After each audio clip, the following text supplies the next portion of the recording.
A son of a Polish writer who emigrated to the USA in the 60s. Born in Rockford, Illinois. Former Wall Street broker. Not a broker, an investor. Investor. A broker does nothing. An investor takes risks. Investor, who was granted Polish citizenship as far as I know. It's my birthright. Young American, thinking. Not that young anymore. Oh, you are. Getting older every day. Every day I age another year.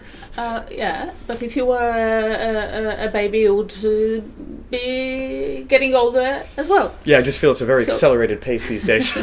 All right. Now thinking of moving to Poland for good. Yes. I like the situation. I split time. I'm here, I'm in New York, I'm in Chicago, I'm all over the place. So a man who seems to prefer wild east to tamed west. Well, I only want to go so far east. I'll stop at the Dnieper. Matthew Tyrmand. We are sitting in a bookshop at the corner of Marszałkowska and Chorza Street. How do you find Warsaw today? Well, for one thing, we're sitting in a bookshop. This to me is great. I love bookstores. I love libraries. And you know what? They barely exist in the U.S. anymore. Bookstores can't make it anymore. The biggest chains have gone bankrupt. In Poland, in Warsaw especially, bookstores everywhere. And I love that. I absolutely love that. Fewer and fewer.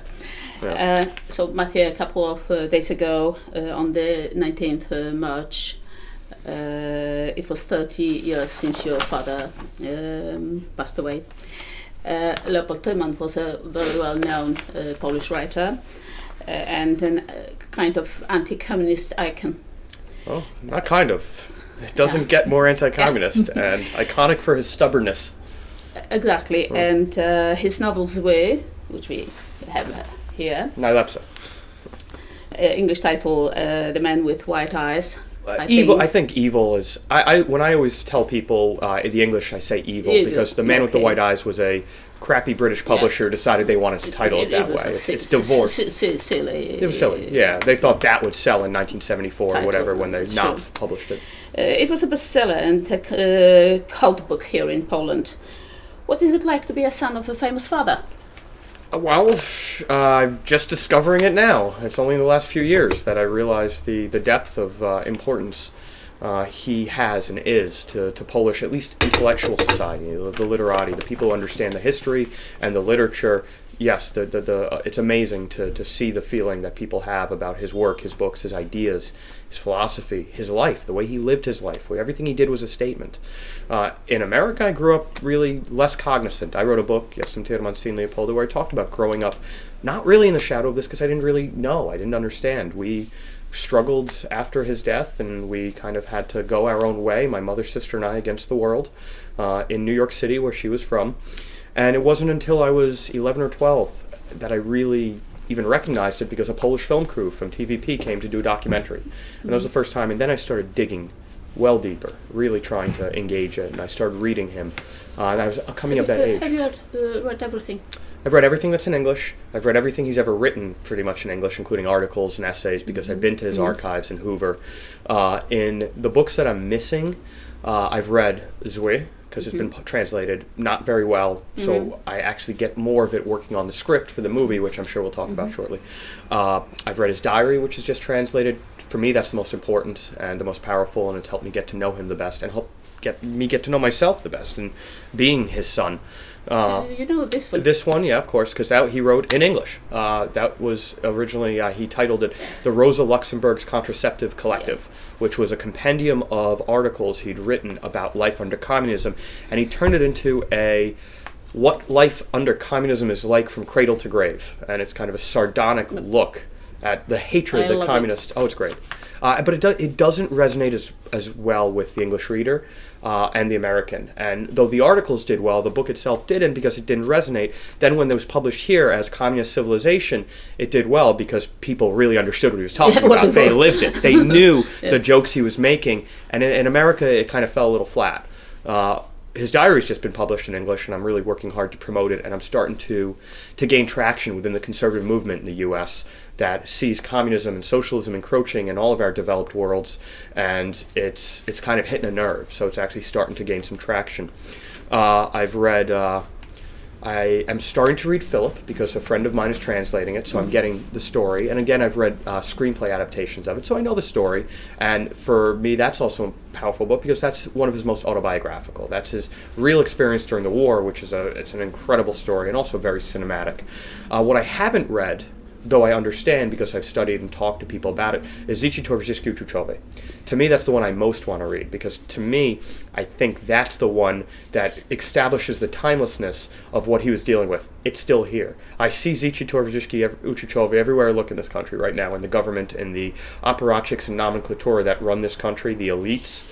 They are the caviar communists who dine on the backs and toil of the people and have their pinkies in the air and congratulate themselves for being such progenitors of the workers of the world unite fallacy.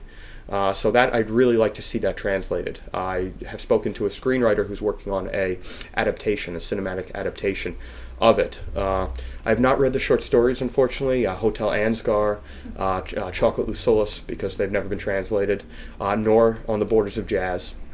What I've read really the most of is what he wrote as a political philosopher and political scientist and columnist in the U.S. When he wrote for the New Yorker and the Detroit Free Press and the Wall Street Journal and the Times, he was a freelancer who was very prodigious in his output as a commentator of the world, not just in Poland and communism and John Paul II, which of course he wrote quite a bit about, but also about America and the degradation. The first book I read of his was Notebooks of a Dilettante, which was his sort of Alexis de Tocqueville travel log, the first time he was in America on a lecture tour, invited by the State Department. And he just wrote 1966, 67, 68, his observations of America. And I think that they are very pertinent to our today's time in America as well. He really, for me, what he wrote now, was it 30, 40, 45 years ago, resonates perfectly. The degradation of the culture that he saw during the counterculture revolution has only picked up steam, and he 100% predicted it perfectly accurately. So, I mean, his prescience is something that's very powerful to me. You were very young when he passed away. Do you remember him? Yeah, I do. I mean, to some degree. Certainly not intellectually. I was too young. I wish he would have taught me Polish more. I mean, I don't know. I didn't know it growing up. He died when I was 4, so there was not the opportunity to really learn. But I suppose that you know some most important expressions like yes, but also kocham cię. Kocham cię, yes. Najlepsze. I can count to 10. I can actually count to 20 now. Oh, really? I'm trying. It's very difficult. It must have been because of inflation. Yeah, pretty much. I remember his aura. I remember him yelling at my sister and I. I remember what it was like to see him shopping for groceries, and it was like a child in a candy store when he would see 20 types of orange juice and all the choice, and he was coming from the old joke about vinegar on the shelves. That was the only thing that existed. Now he was going to an American supermarket, and the choice spread out before him. You could feel there was just like this, thank God I'm here. And that was powerful even from a young age. I know the feeling. Yeah, it's really incredible. And you know what? When I walk into a Tesco now, or Carrefour, and Biedronka, all foreign companies who are bringing their goods and services to Poland, it's a good thing. So when certain factions, politicals say, we want all these foreign businesses out, no, you don't. You don't understand what you're saying. Yeah. We could talk about that later. That's certainly, as an economist, something that I really engage deeply in the public debate, is the economic situation. And I was going to ask you what kind of man he was. You have already said something about serious. Funny but serious. And I didn't know the funny, I saw the serious. It's only in my later life I got to see the humor. Even in his diary, the self-deprecating wit, the sardonic tone in communist civilization, certainly a rich wit.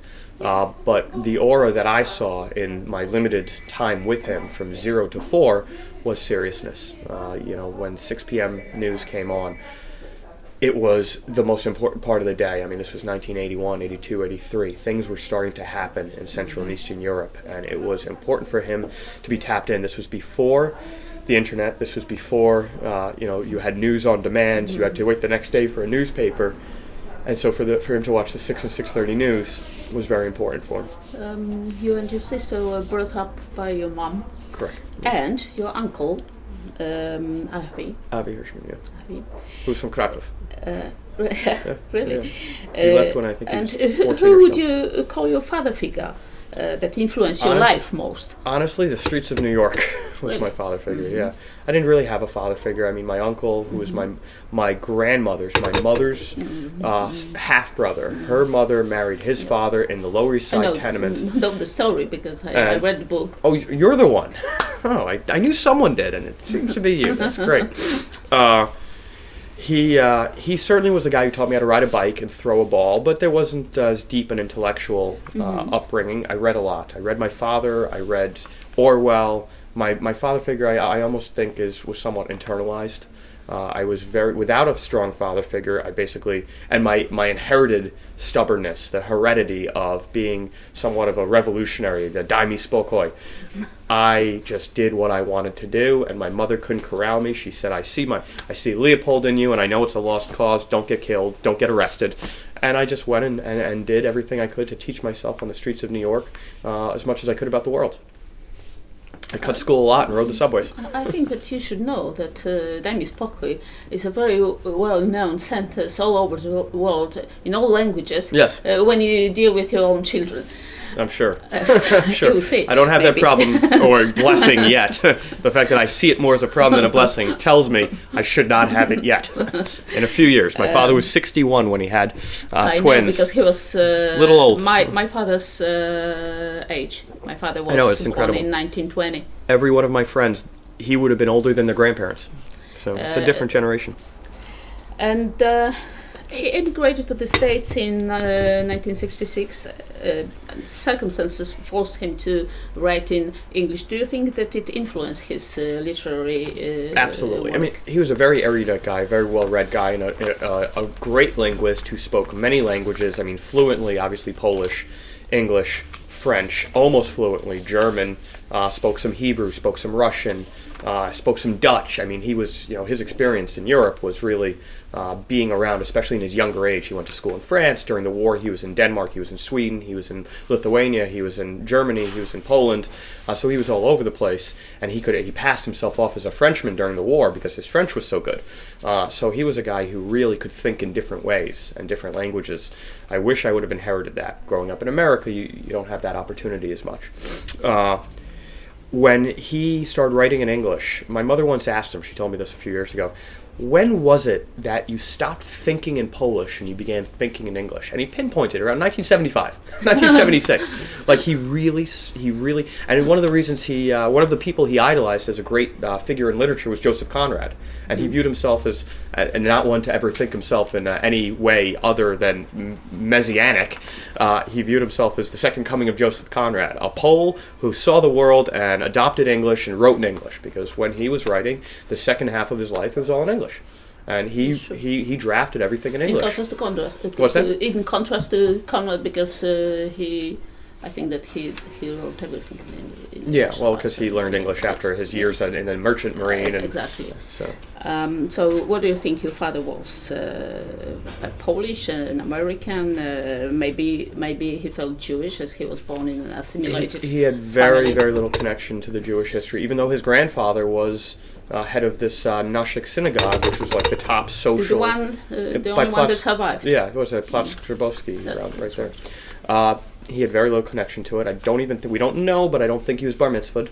I mean, they were so assimilated. They viewed themselves as Poles. This was growing up between the wars, where Polish identity was really strengthening. It was a great time after Piłsudski freed Poland. You had this independent Poland, and Poles had this first world. It wasn't a transitional economy. It was a top country and place to be until obviously 38, 39.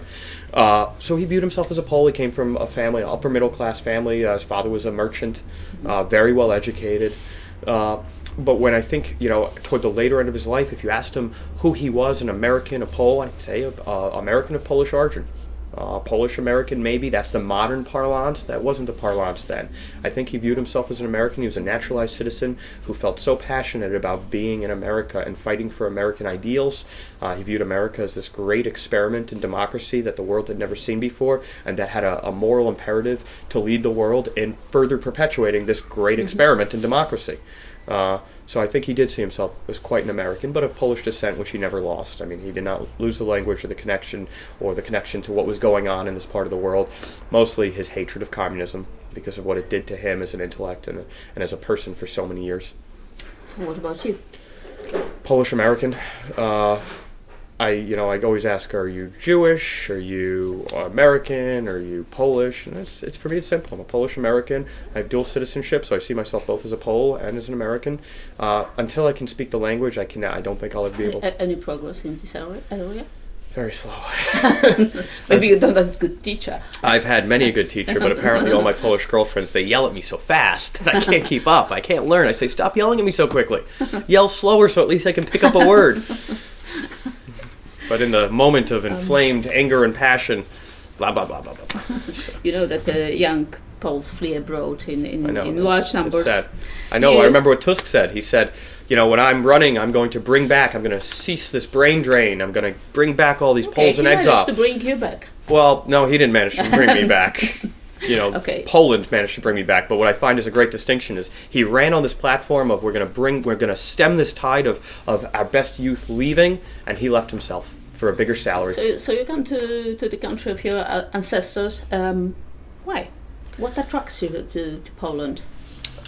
Getting to know my father was one of the first primary motives. I left Wall Street in 2011. I'd started coming to Poland in 2010, almost on a lark. Just kind of the opportunity arose. I said, I'm going to come, and I'm going to see it. And I fell in love with it the moment I landed in Okecie.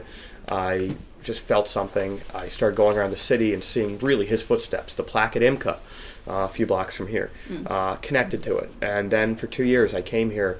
I was involved with someone, so that obviously helped give me that motive to do these long weekends. But every time I came, 6 or 7 times in 2 years, a different city. So Wrocław and the Tri-City and Krakow and Łódź and Warsaw obviously was a base. And I got to know the place. I got to talk to the kids, the young people, the people as a whole, just get to learn about the culture before I opened up my mouth and started pissing off the political elites. And I wanted to do it that way. I wanted to really get to know it before I ever gave a public event. And then I gave a public event for the first time after 2 years of coming to Poland in a town called Darłowo, where my father sat another one of his books, The 7 Long Voyages, which is a great little tale that was censored heavily. The commies said it was pornographic because there was a scene of love. So anything for political expedience, right? So then I gave this sort of public, they named us a plot, a square after him. Mm-hmm. And I was there and I cut a ribbon and all of a sudden there's more interest, and that's when I started talking to a journalist about writing this book. And then it just sort of snowballed from there. It sort of just kept coming and kept doing more interviews. And then I got citizenship luckily before I started opening my mouth, because otherwise those papers would still be lost. And I'm very happy I did it that way. It was a little bit more luck than skill.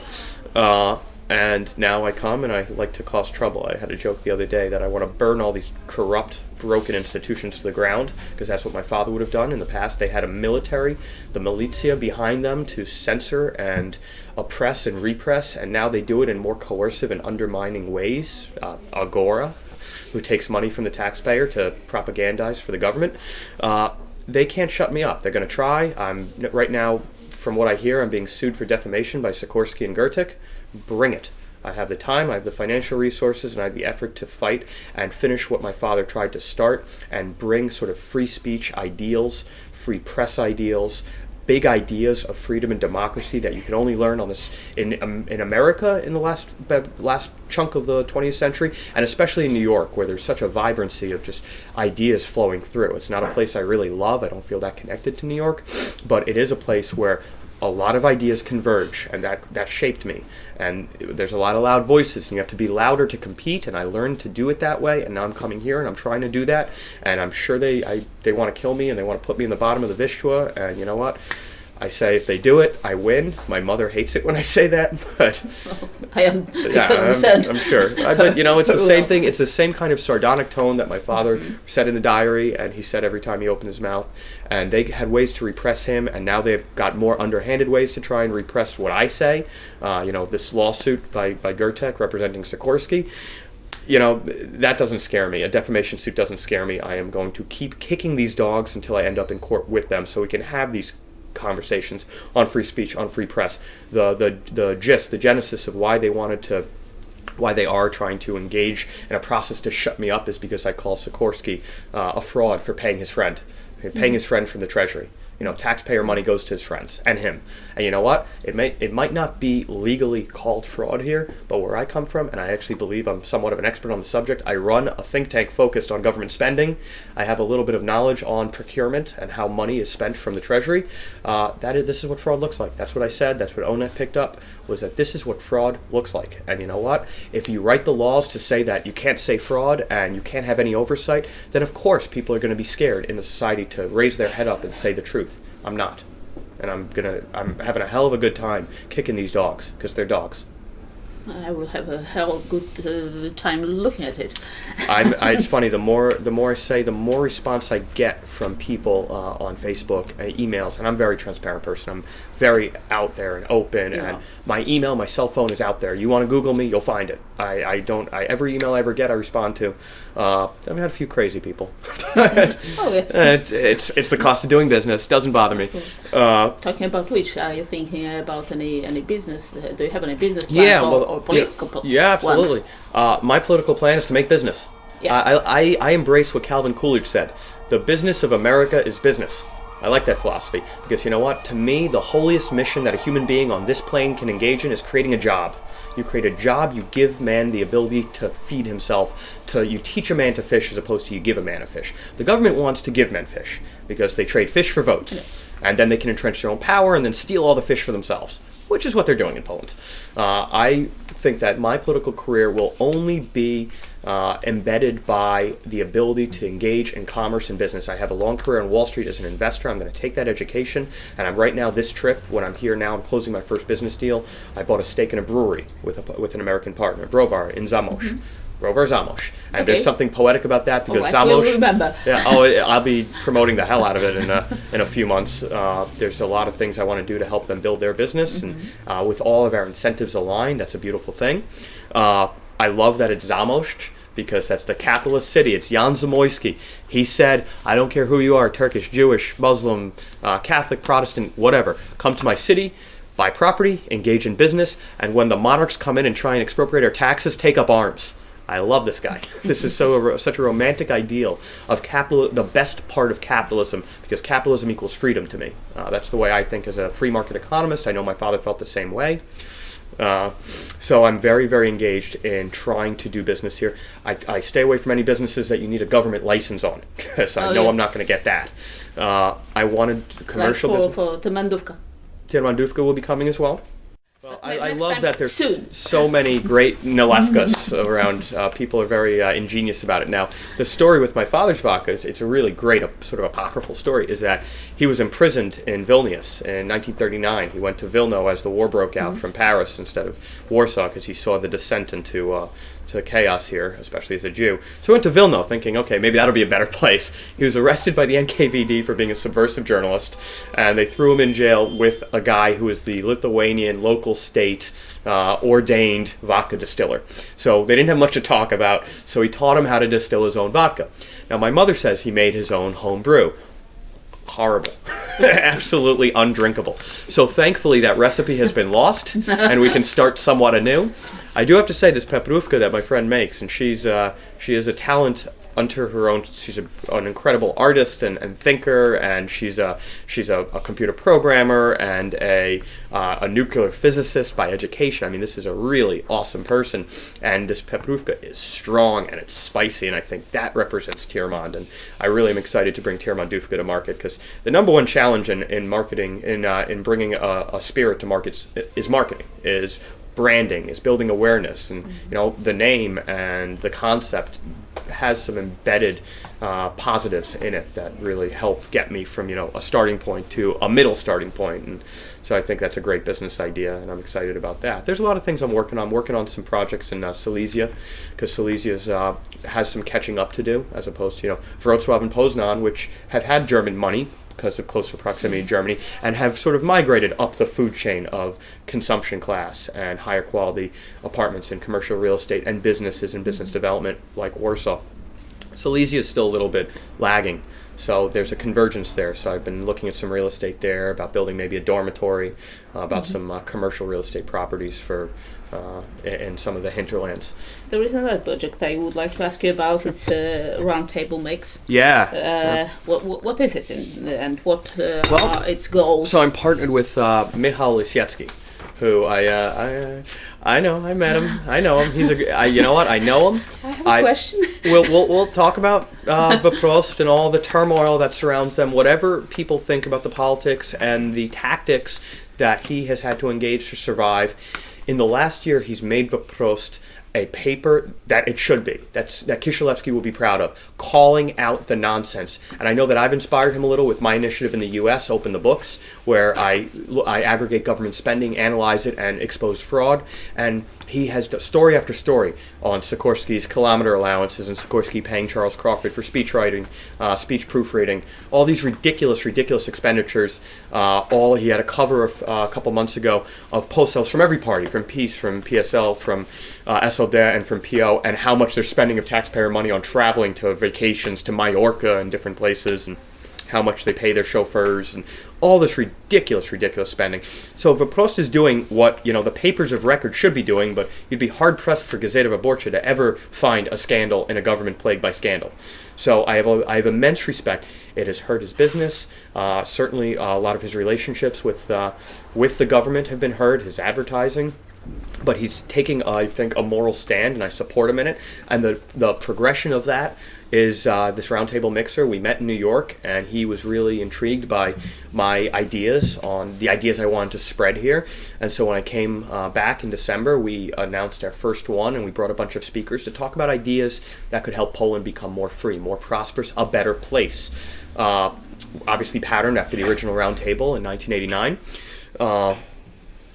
The first one, there was a sort of diverse group of ideas. I talked about government transparency and accountability and term limits, sort of the governance and political system. He talked about media and how media has this imperative that Vaprost has taken to expose fraud, not cover it up. We had people talk about economics, and we've had people talk about a new Vilcek's law recently.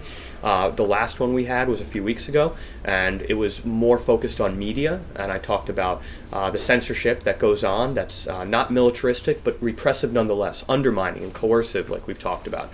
So our slogan for the Roundtable Mixer is spreading ideas as a team sport.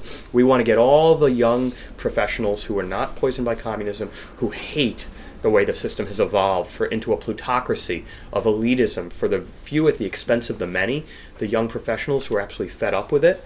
And we want to bring everyone together and create an open forum to talk about these ideas and to debate them. We have Q&A. And in the last one, we brought Pavel Koval. We brought a guy, Professor Pshitula from University of St. Cloud in Minnesota, who's a media expert. We brought Pavel Bedrevich from PAFER, which is a think tank focused on free market economics.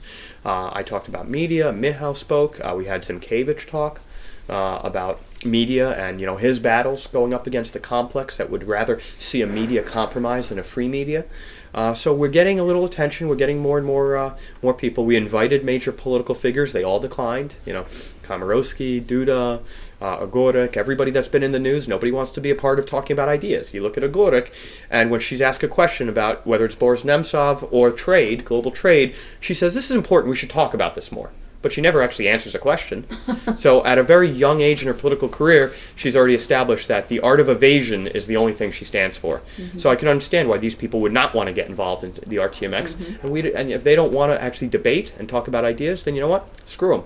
We're going to bring smart young people, and we're going to post these ideas on there, and we're going to have, hopefully, the masses be interested and consume them, and we'll see what kind of movement develops. I certainly do not want to manipulate anything. I do not like telling people what to do any more than I like them telling me what to do. I've been asked in the past, do you want to be like a great leader? I said, no, I just want to be left alone.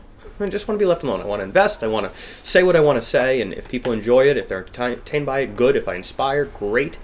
If not, I'm going to go my merry way and do my own thing. So with RTMX, we do not want to build a coercive platform that says, this is what we stand for, you're with us or against us. We want to build a fluid engagement with the masses of people, and we've chosen, as we form this, that our target group is those born after August 1st, 1972, the moment of lustration, because we don't want this sort of panoply of bad, corrupted people who've been drinking from the poisoned well of communism. You look at like the freedom fighters, Adam Michnik and Sikorsky, and all the people who say, we build a more free Poland. Well, they drank from that same poisoned well. They figured out how to engage power and governance in a poisoned way, and they're toxic. We need new blood. We need new people with Western ideals, and so that's what we're trying to promote.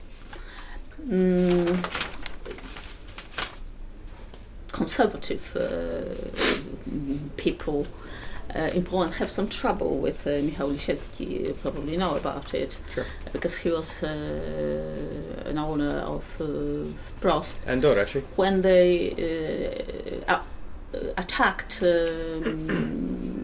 the victims of the crash in Smolensk.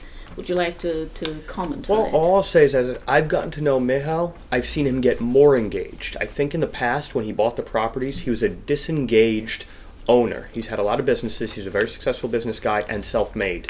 I've seen the way he works. He builds things. He's a builder. And it's impressive to me. He's not, despite what some of the rhetoric is, someone who gets into bed with cronies. In Poland, you have to deal with some of the cronyism. There's just no way around it. But what I've seen him as I've gotten to know him over the last year is somebody who builds businesses from scratch, and in the last 6, 8, 10 months, he has gotten so much more deeply engaged in running Prost, and I've watched the direction it's gone. And I told him when he reported on Afera Tashmova, I said Kishel would have been proud. Like, this is what he would have wanted. Prost 4 or 5 years ago was an Agora-type piece of crap. It was another mouthpiece for the government to trumpet about how great PO was going to be a savior. Center-right, we're going to help entrepreneurs, but Brussels, we're going to work with Brussels to help us. Well, no, they sold the entire country to Brussels, and they're in the process of trying to get Euro adoption. That's why Tusk is now, quote-unquote, head of the EU, even though you never see him because he's embarrassing. They want Euro adoption. The elites want Euro adoption because it's a much more liquid currency for them to pocket in their Swiss bank accounts. Poles don't want it because it's like running into a burning building and saying, I want to live here. It's like Greece right now. Greece wants to get out, and the elites are still trying to figure out how they can profit from staying in. But the people now, overwhelmingly, and the protests will continue, and I do believe Greece will exit the EU in the next 2 years. Poland sees the euro as a failed project. And Poland's success, the decoupling from 2009 on, has been simply because they maintained a flexible currency. They were able to disassociate from the burning building that is the euro. Now, you look at Belka, he'll burn the whole thing to the ground to buy his friend's re-election. To me, Afera Tashmova, Sikorsky, as much as I find him to be a vile individual and a hypocrite, duplicitous, self-serving, venal, along with his wife, who I have even more issues with, what he said in Afera Tashmova, I actually, people say, you hate Sikorsky. I don't really like him, but what he said on Afera Tashmova on those tapes, he was 100% right, and I support him on that. Mm-hmm. I believe in, the ideas, number one, and the person is number two. I had a debate with Michnik, which I'll talk to you about in a minute, and afterwards I shook his hand, because he answered my question respectfully. Get to that in a second. But with Afera Tashmova, when Michał really risked his whole business to expose this, my respect for him just went straight up. And I'm seeing him engaging the fight that I want to engage. And, I know he has a history that's somewhat checkered, and a lot of people don't like him. It's funny, we joke about who is more hated by the government and the elites day to day, me or him. They hate me because of how I run my mouth off. They hate him because of what he prints and how he doesn't get into bed with them. If he did in the past, he certainly doesn't anymore. He's had advertisers who said, I won't do business with you because you're not getting into bed with the government. And he has drawn a moral sort of line in the sand and said, I stand for trying to make Poland a better place. And he's proved it to me. I watch people's actions, not their words. Whatever you want to say about how Prost was in the past or how he was in the past, I've watched him as I've got to know him, and he has been nothing but honorable and dedicated to the same fight I am. And his business has not flourished as a result of it, so it hasn't been profit motive, because I've seen the converse happen. So my respect for him is as high as it is of anybody in Polish media. And I like him as a person, I trust him as a person, because his actions have proven it to me over the course of the year. And I don't enter into things lightly. I don't take people at their words, because I know words are cheap, especially in the political system that's been built up here. You say one thing, you do the opposite. Tusk and PO were running to get Komorowski and get a bigger mandate in 2010, and they said, we're going to lower taxes. They said that on Sunday, they win. Monday, they raised the VAT from 19 to 23%. Words are cheap. I look at what people do, not what they say. And everything that Michał has said to me, everything he said to me as a friend, as a partner in initiatives we're building, he has exceeded expectations in his honorableness. So I will always defend Michał, and I love the fact that we can joke about, I had him, I say, oh, I'm getting so much crap about my association with you. He goes, you should see the emails I'm getting about my association with you. So we're both dedicated to this sort of, we're going to kick these dogs and try and make a better Poland. And you know what? Let's see what happens. I can't, predict the future. I can just say we're going to put our best foot forward, and my respect for him is very, very high because he's helping me put my best foot forward. I think I'm helping him put his best forward. Could you complete it before I am 80? I'm trying. Oh, I'm trying. You know what? It's a marathon, not a sprint. But you're like 30 now, so you're fine. I do want to mention this thing about Michnik because this is great. Exactly, it was my next question. So, needless to say, I've been going to war against Agora because it's to me a propaganda platform. It's absolutely as corrupt as can be. The idea that a platform that is the paper of record, the New York Times of Poland. By the way, the New York Times, I'm sure as everyone would surmise, I do not have any respect for them. I can't wait for them to go bankrupt. I've been predicting that for the last couple of years. That's a sinking ship, thank goodness. Agora is also going bankrupt. Everything is going really, really badly in their private sector businesses. That's great. The people are sick of being sold propaganda and having it, and not just propaganda, moralizing propaganda. This is what you need to believe. State first, faith second. And, that's not always the battle that I want to insert myself in the middle of. They believe you can tell people through pernicious propaganda in media by saying this is the truth, by omitting facts, by trying to spin scandals, that this is the way it should be. And Michnik's been doing this for decades. So Agora is certainly not a platform that I have any respect for, and I got to know them a little bit through real experience, because when I got here and I did my book tour, Duży Format wanted to do something. We did a little video. It was very successful, and then I endorsed Govin and I condemned the pension nationalization, ULFA, and I said this is an act of Bolshevism. And then I got a phone call: you will never appear in these pages again. That's fine with me. I didn't really care that much about being in the first place, but it was telling. And they said you're too political. And then I actually after I got that phone call, I went and bought a copy of Duży Format, and I went through every article, and every single article was overtly political. Green energy with Brussels subsidies, closer Eurocentrism, the church is bad and the state is good. Everything was a political statement. So it wasn't that I was too political. I wasn't there political. And nor would my father have been. And it was funny because everyone's tried to co-opt my father in the last 10 years as there's been a resurgent interest. So the left and the big government nomenclatura, they all love my father, the socks, the jazz, the sunglasses, the rebelliousness, but they never want to talk about the politics. They never want to talk about the ideas, because these are the same people who would have been censoring him and would have been incarcerating him if they could. And these are the people he battled with in the U.S. I always get this idea of your father, he was so far, he was a leftist, radical, anti-communist here in Poland, and then he went to the U.S., he became a far-right conservative ideologue. No, he was the same. He had the same governing philosophy his whole life, Daj mi spokoj. Edmund Burkean classical liberalism, individual sovereignty comes first, the state gets a mandate from sovereign individuals, not the other way around, where the state gives sovereignty to individuals. It's the opposite. Legitimacy goes one way, not that way, not the other way. And he was wholly consistent his whole life. So then after I obviously became totally untenable for Agora and Gazeta Wyborcza and Duży Format, then all of a sudden I started seeing more articles about him that were negative in tone, subtly negative in tone. He was a drunk, a womanizer. He claimed he could be a boxer and a fighter and a brawler, but he was a short little guy with no potency. Nobody liked him. I mean, all this crap that I read there. In fact, Barbara Hoff, his second wife, who I'm very close to, and I feel like we're family, she showed me one article, and she circled 39 overt lies by Maria Sherbanek, who wrote Matthew Tyrmand. And he interviewed her, and she gave him facts. She said, this is what it was like 1959 to 1966 when we were married and before he left. And he basically took everything she said, ignored it, and wrote what he wanted in contravention of the facts she gave him. And so then there's an article, I think 6 or 8 months ago. She circled 39 lies. She called the editor. She said, these are lies. I want retractions. And they basically laughed at her. They said, whatever. Like, no respect. Because they're out spinning an agenda, and they don't have any respect for people or the truth. That's the last priority of them. So I went to this debate held by the European Council of Foreign Relations, which is another pernicious globalist organization dedicated to breaking down sovereignties, national sovereignties, cultural sovereignties, and ultimately individual sovereignties in the name of the state. The state is the church for the leftist progressive. That's how they're going to create their socialist utopia on this earth. So I went to this European Council of Foreign Relations debate conversation. It wasn't really a debate. Everybody agreed with each other. So, and Michnik was the moderator. It was about Ukraine and Russia. And I actually, before I went in, I saw Michnik. I went up to him and I asked, can I get a selfie? So I just, selfie with Michnik. Very pleasant. He has a very nice way about him. It was the first time I met him. It was the first time I'd been close to him. I'd seen him at an event talking on a stage a couple years ago from a distance. And I don't speak Polish, so I didn't really know what he was saying.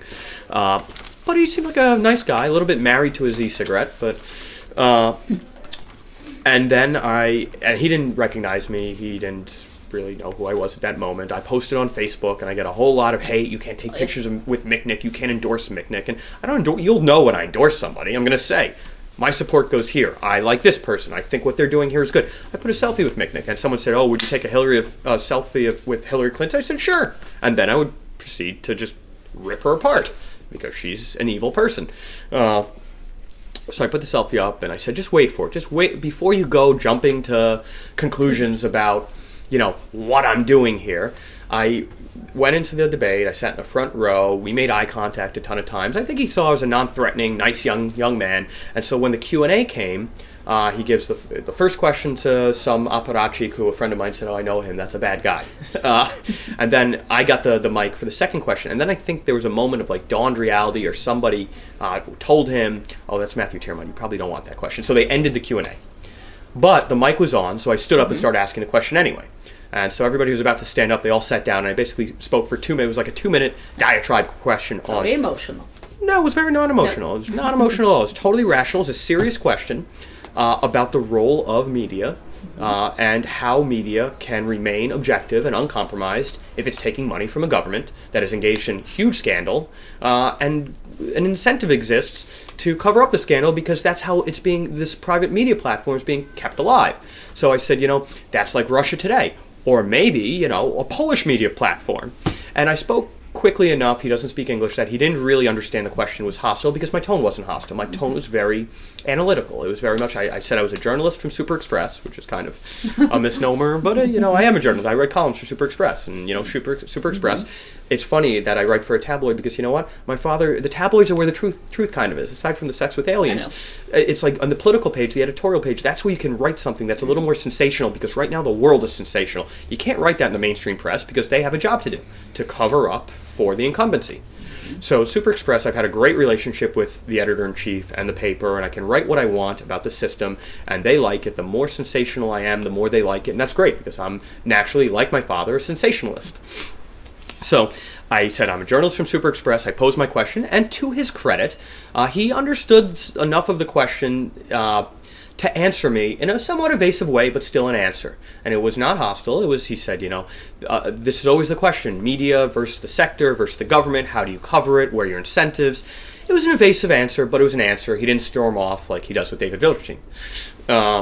And then afterwards, I walked up to him. I shook his hand. I said, "Thank you for answering the question." And my way is going to be, I'm going to be pleasant to everybody. I'm never going to yield on what I believe and my intellectual integrity. But I am going to have hard-hitting questions, but I'm going to do it in a respectful tone because I'm not overly emotional. I'm intense and I'm passionate, but I'm not someone who's prone to, I've never lost my temper in my life, ever. I've never once lost my temper. I don't have a temper. I'm very even keel. I maintain rationality to the nth degree. And I got all these Facebook comments, you should go up and slap them. I said, no, that's why this political system is poison, because you've got the left and the right, and both of them stick their heads in the sand and complain and scream and curse, and nothing changes. Maybe let's try something new. Let's try debate. Let's try bringing ideas to the forefront. And I have a platform with my name, and apparently what I'm saying has been somewhat interesting, that I can do that. And so I'm going to do that, but I'm not going to be a rabble-rousing, Polish-style complaining, cursing conspiracy theorist. Like, I'm going to engage it the way I want to engage it, which is somewhat academic. I've got a good education, I've got a good vocabulary, I'm going to try and learn Polish, and I'm going to engage the debate this way, and maybe there'll be a little bit I'll take from the left, I'll take from the right, maybe we'll create something new. Something, daj mi spokoj. A freedom-oriented platform of ideas in the marketplace and economics and in individual sovereignty and in political voting, because this voting system this is something why I'm very interested in cookies. His issue is this one initiative right now is this list system. You vote for one person and you get Michal Boni. And that is, to me, anti-democratic. Representative democracy, the British and American way, is the way it should be globally. Is you vote for one person, that person gets the most votes, they're the elected representative. Not a list of 6, you vote for one person and then you get 5 other criminals or poisoned ex-communists or, reformed ex-communists like Miller. I like to call Miller the patriarch of a dying party of ex but not reformed communists. They don't change. I mean, these are guys who learned how to engage the system of power and governance in the worst possible system the world has ever known. They're not going to change. They're not going to... SLD is not going to all of a sudden become democratic and believe in freedom, because that's not who they are. They were born into a poisoned system, and they embraced it, and they perpetuated it. I still look at 1989 as a travesty. To me, and my father, if he were alive in 1989, he would have flipped out. That every bad person who destroyed this country and killed fellow countrymen who wanted freedom patted themselves on the back and said, we ain't communists anymore, we're capitalists. There's no such thing as amnesty. If you do something evil, you have to be punished, or at least not allowed to run the system again. Jaruzelski getting buried as a Polish, getting buried with Polish honors as a Polish general. He wasn't a Polish general, he's a Soviet general. He killed his own countrymen. He made this place a living hell for people who just want to be left alone. I mean, he's rotting in hell, and the fact that Agora would stump for his honors, that to me tells me all I need to know about that platform. I'm a bit afraid of asking you my next question, because I'm not quite sure where I stand on it. If you will be able to finish before lunch. Yeah. Because my next question is about your kind of Bible. I mean... Which one? Oh, probably. Atlas Shrugged. Atlas Shrugged, yeah. Altruism is the idea of philanthropy, like the moral code of forced philanthropy, and that's what all socialism is, that's what all collectivism is, that's what all statism is. We're going to take from some to give to others because we feel we are the arbiters of what's just. Biggest fallacy in the history of the world. I'm a huge believer in original sin. We all come into this world flawed. We're human beings. None of us is perfect. There's only one perfect sentience in the universe, and we know who that is. And it ain't on Earth. Humans cannot rule over each other because they are all by nature corruptible. It starts from biting the apple. And the idea that somebody can say to me, I know what's good for you and everybody else, I'm going to take from you to give to everybody else, is evil. And so that Ayn Rand synthesized it, I think, better than anybody in history. And she synthesized it because of her experiences. She grew up in Russia, and her family were Jewish merchants, very successful for the right reasons. They worked hard, they built a business, it was a pharmacy, and was nationalized in the Bolshevik Revolution. And so she saw the evils of collectivism. And then she came to America, and she saw the opposite, because America was in a golden age in the 20th century, after the Roaring '20s and after the war. There was really a period where freedom was flourishing. Eisenhower, economic growth, the baby boom, all these great tailwinds, everything in America's experience came together, from the technology in the Roaring '20s to the wartime experience and coming out of the Depression and this baby boom. And she recognized the real differentiating factors between these two societies, collective society and societies that trend toward freedom. And then she saw the counterbalance to that in America, which started in the 60s. The baby boomers were spoiled, and they started becoming collectivists. My father wrote about this as well. So when I look at Atlas Shrugged, yes, it is an extreme parable. A world that she describes is meant to be the extreme. Let's show the extreme of unfettered capitalism and individual sovereignty. The individuality of every being maximized creates more. You give people, you let them alone, and then they have the incentive to create for themselves and their family. And the philanthropy that does come from that is realized, because people do want to give back. I look at America. America's golden age was when the state was weak and charitable institutions were strong. The church, the ethnic organizations, Italian Americans looked out for Italian Americans, Irish Americans looked out for Irish Americans, Kiwanis, Elks, all these social organizations, civic-minded organizations. That was the welfare system, and it was great. And the tax code obliterated it by the 1960s and 70s, because LBJ, JFK, they saw, let's grow government, obliterate them, and then we'll be the ones who can dole out charity. And you see what America's become. It's a welfare state. It's looking more and more like France every year. Ayn Rand knew that her extreme philosophy that she outlined in Atlas Shrugged and The Fountainhead was the only way to create a society that innovates, and innovates with ideas as well, and would create prosperity. And she saw the opposite extreme of Atlas Shrugged as everything Orwell wrote, A Brave New World by Huxley, the socialist, communist, totalitarian dystopia. That's collectivism. You take one extreme, you take the other. I'll take Atlas Shrugged, the world of Atlas Shrugged, over the world that Orwell wrote about every time. And we've seen the world that Orwell wrote about. It existed here. It existed. The Soviet Union created it. He made it, and Orwell's very prescient. He's, I think, the most important political philosopher in the history of the world, because he understood communism before it even grew to what it became. He saw it, he predicted it, and he was 100% right.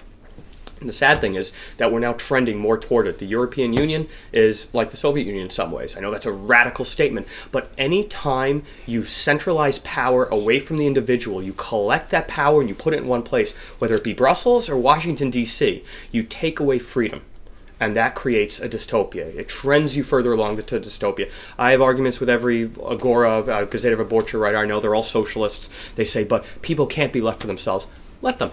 Let's see what happens. Let's see that. We've seen your attempt at society, and it's dying. It's dying all around the world. Let's see what the opposite looks like. You'd see a golden age, just like you did in America in the first half of the 20th century. Yeah. Well, I love talking about the Greens, because these are they know that communism and just overt welfare states, they're failing, so they can't sell that. So now they have a new paradigm, which is we got to save the planet environmentally. So the green revolution, the greenest greens in Brussels are trying to dictate all sorts of new legislation. Now I'm an Austrian economist by sort of predilection and philosophy, more than a Milton Friedman monetarist, even though I went to University of Chicago. I believe in the Austrian economic cycle theory. And Ludwig von Mises said that government is essentially the negation of liberty, and that every law created is an abrogation of a freedom. Big or small, we don't know. Every law on some level diminishes freedom. Whether it's jaywalking, it takes my freedom away from walking across the street, because the government says we have a light, we tell you when to walk across the street. That is a breakdown of freedom. The wash basin, great example. Every single one. And you look at the European Union Constitution, it's 1 billion pages. The United States Constitution was 7 or 10, with 10 amendments, with the Bill of Rights. Now it's like 28 amendments. And you can organize society that way. Like, you know what? The flattest hierarchy of laws was the 10 Commandments. 10 things, and you know what? Society got better and better as it embraced those 10 things more and more over the course of 2,000 years. Thou shalt not kill, thou shalt not steal, thou shalt not covet, thou shalt not commit adultery. These are good values. Created a better and better and better world, really accelerating during the Enlightenment, and we need a new Enlightenment. I look at political philosophy and even in literature, and all the philosophies propagated are the Sartre and Camus, existential, the postmodern, and they're all collecting power. They're centralizing power, like the EU. I look at Edmund Burke, who's my personal political philosopher idol. John Locke as well. I mean, these are the ideals that really took us. It was the Bible, it was Christianity, Judeo-Christian ethos for 1600 years, and then the Enlightenment when it was really applied. Actually, I give a lot of credit to St. Augustine and Thomas Aquinas, who I think more as political philosophers than religious philosophers. They understood about organizing humanity on earth within God's framework, within the 10 Commandments morality, and it progressed better and better, and I think now we've inflected. Diversity, multiculturalism, forced mandates. I mean, Islam is a pox. It is a cancer. I've read the Quran. I talk to so many enlightened diversity pushers that haven't read the Quran. I've read the whole poisonous book. It is a how-to manual on how to beat your wife and how to take over the world. I've read it. And so when I was like, you don't understand it. No, you haven't read it. I've read it.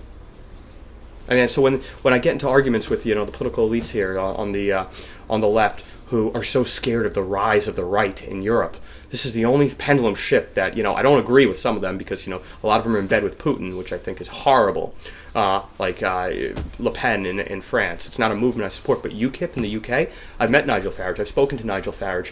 I'm trying to build a stronger relationship with UKIP. Poland needs a UKIP. That's right.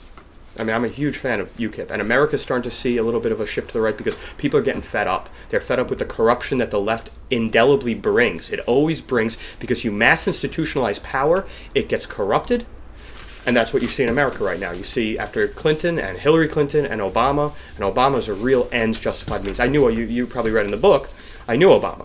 I got into an argument with him in 1999, before anybody heard of him. And you could see the poison that coursed through his veins. He basically believed he knows what's right for the world, and if you get in his way, he will kill you. The ends justify the means with these people. It's absolutely frightening. So I'm trying to promote the ideas through. I know that the best way to talk to people. The thing I can do, I think, a little better than most here is talk about economics, because economics is the science of choice. It's not a really esoteric, ethereal philosophy. Everything we do every moment of the day is a study in economics. It is the science of choice.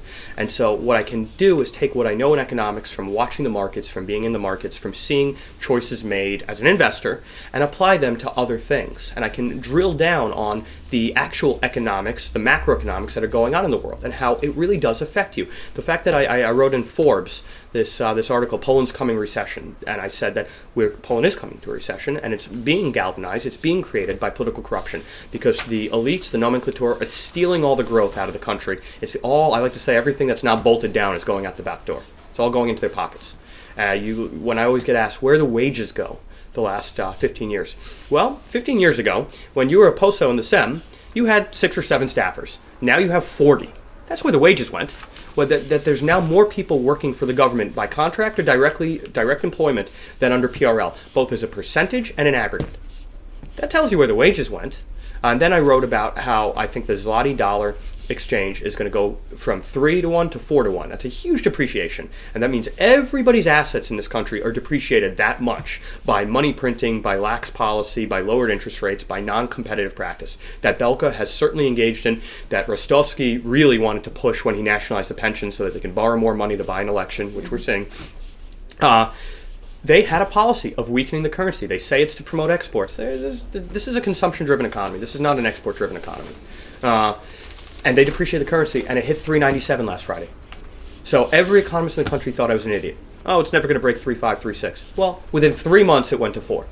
And this was a policy that I saw the writing was on the wall, and they have stolen. They've expropriated value and assets from 40 million Poles. And a whole bunch of other investors around the world who invested in zloty-denominated assets.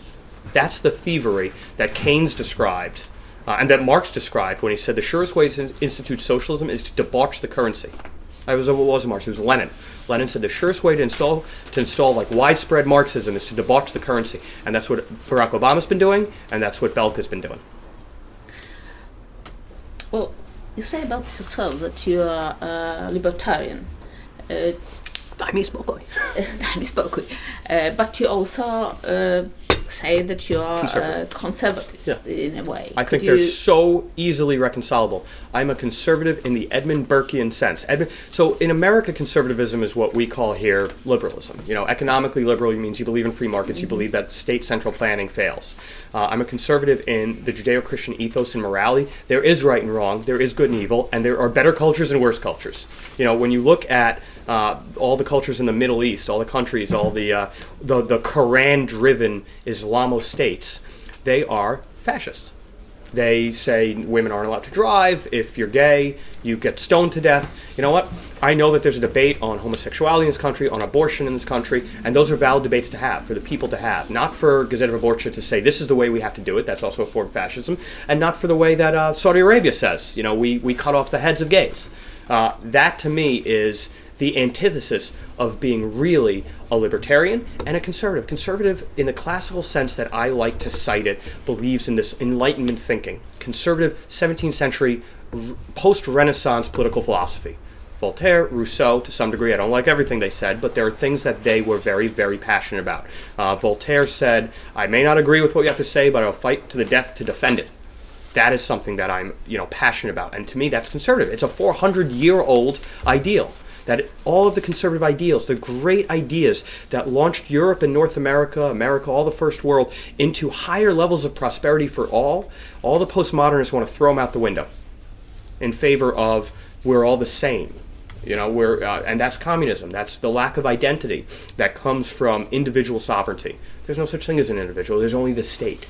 And to me, that's the most evil philosophy that exists. So I'm a conservative because I believe in individuality and individual rights. I'm a libertarian because I believe on a hyper level, and I believe that the government and conservatives are more prone to a smaller government, especially in America. Historically, they're the ones who fought for a small government because they believe the real government is ordained by God, is ordained by right and wrong and morality, not by unelected bureaucrats who want to lord over their fellow man.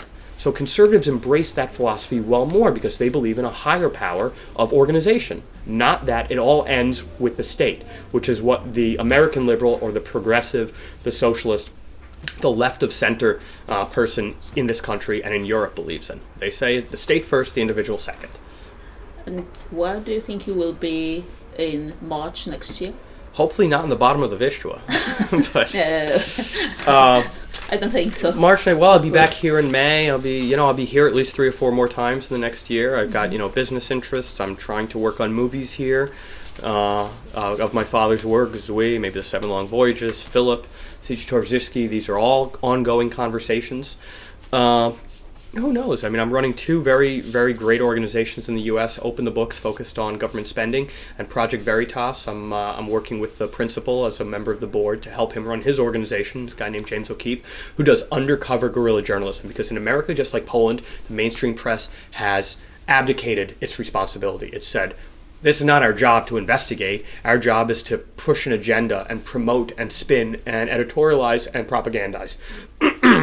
And so what we do is we go undercover and we show what people, when they don't know they're being filmed, really think, what they really say. We infiltrated 4 Senate campaigns last year. We helped swing the U.S. Senate from Democrat to Republican. So, I mean, this is God's work.